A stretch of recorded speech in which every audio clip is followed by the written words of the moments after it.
A persistent rumor holds that the United States government has recovered and is concealing fragments of alien spacecrafts and more.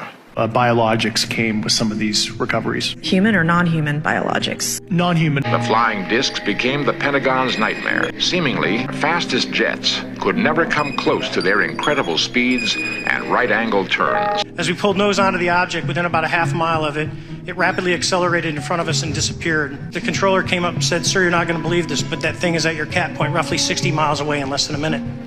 You can calculate the speed. These reports seem to center around areas where atom bombs and rockets were tested.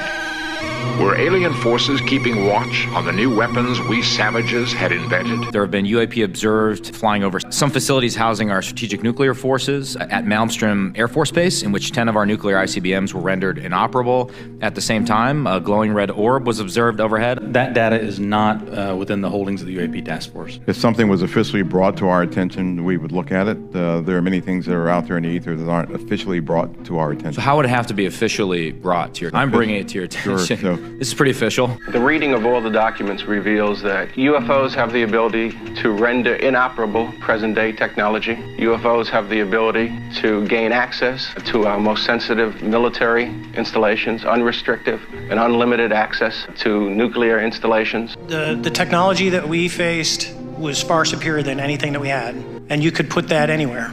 If you had one, you captured one, you reverse engineered it, you got it to work, you're talking something that can go into space, go someplace, drop down in a matter of seconds, do whatever it wants, and leave, and there's nothing we can do about it. Nothing. Well, the Air Force position is that we investigated UFOs for 22 years, over 12,000 sightings. About 95% of all the UFOs were explainable. They were weather phenomenon, they were balloons, they were airplanes, they were lightning. And we concluded as a result of our investigations, which was carried out very scientifically, that one, there was no threat to the security of the United States, and there was no evidence that we could ever locate that an extraterrestrial vehicle had landed here. AARO has found no credible evidence thus far of extraterrestrial activity, off-world technology, or objects that defy the known laws of physics. I was shocked to hear that you're actually communicating with Sean Kirkpatrick. Well, yes, I want to respect the privacy of my approach, because I'm desperately hoping that if we behave ourselves, we might get an interview with him. But I did drop him an email, and he's responded.